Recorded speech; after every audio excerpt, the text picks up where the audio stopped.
માત્ર રસ્તાઓ પર જ નહીં પરંતુ કરોડોના ઉદ્યોગોમાં પણ વિનાશ વેરી ગયા। જ્યાં વાત સુરતની થઈ રહી છે, ગતરોજ કીમ 4 રસ્તા નજીક આવેલી જીઆઈડીસીમાં કમરથી છાતી સુધી પાણી ભરાઈ ગયા હતા અને કામદારોને રેસ્ક્યુ કરવાની ફરજ પડી ગઈ હતી। જોકે આજે પાણી ઓસર્યા જ અને ફેક્ટરીઓની અંદર ભારે નુકસાનીના દ્રશ્યો સામે આવી ગયા। દ્રશ્યો જુઓ, કરોડોની કિંમતની મશીનરી પાણીમાં પલળી ગઈ। આ બંને તસવીરો આપને બતાવી રહ્યા છે જે સમયે કામદારોને સુરક્ષિત રીતે પાણીમાંથી બહાર કાઢવામાં આવી રહ્યા હતા। પાણી ઓસર્યા બાદ ફેક્ટરીના હાલ જુઓ, અનેક ઉદ્યોગકારો માટે જીવનભરની મૂડી આ પાણીમાં વહી ગઈ અને હવે તેમના માથે જાણે કે ચિંતાનું આપ ફાટ્યું હોય તેવી સ્થિતિ સર્જાય છે।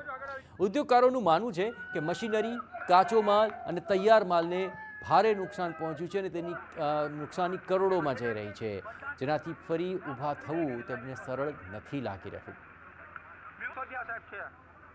પાણી જે આવવાનું ચાલુ થયું, સાંજે જે આવવાનું પાણી શરૂ થયું, સવારે જોયું તો મશીનરી ડૂબી ગઈ બધી। એમ થયું કે જીવનની આખી મૂડી આ વસ્તુ આમાં નાખેલી છે, લોન લીધેલી છે, જે વસ્તુ જેની માટે મહેનત કરી હતી એ બધી વસ્તુ પાણીમાં વહી ગઈ।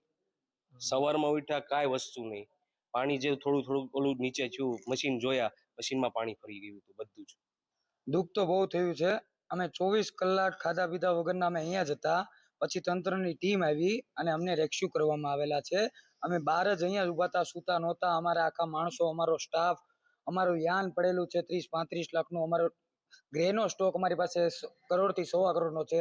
અમારી પાસે ટોટલ ઇન્સ્યોરન્સ છે। અમે સરકારશ્રીને એવી અપીલ કરવા માંગીએ છીએ કે ઇન્સ્યોરન્સ કંપનીને કે પોતાના નિયમો અને અમને સાથ સહકાર આપીને અમને અમારું પૂરું વળતર મળે। આ સમગ્ર મામલે માંગરોળ તાલુકા ઇન્ડસ્ટ્રીયલ એસોસિએશનના ખજાનચીએ સરકારને ઇન્સ્યોરન્સ કંપનીઓ મારફતે ઝડપથી વળતર અપાવવા અને અસરગ્રસ્ત ઉદ્યોગોને તાત્કાલિક સહાય આપવા માટે માંગ કરી છે।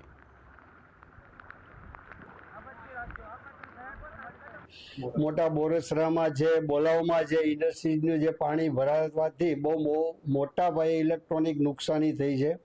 ચાઇનાના મશીનો છે અને મારી એટલી એક નમ્ર વિનંતી છે સરકારને કે આમ બધાના ઇન્સ્યોરન્સ હોય જ, પણ ઇન્સ્યોરન્સ કંપનીને જાણ કરવાની છે કે થોડાક એના નિયમો હળવા કરી અને દરેક કંપનીને જે તે એજન્સીને ઇન્સ્યોરન્સ હોય એ વહેલી તકે ઇન્સ્યોરન્સ પાસ કરે અને ઇન્સ્યોરન્સની અંદર થોડીક રાહત આપે। આમાં તો સરકારને બીજું કંઈ કહેવાય એવી પરિસ્થિતિ નથી।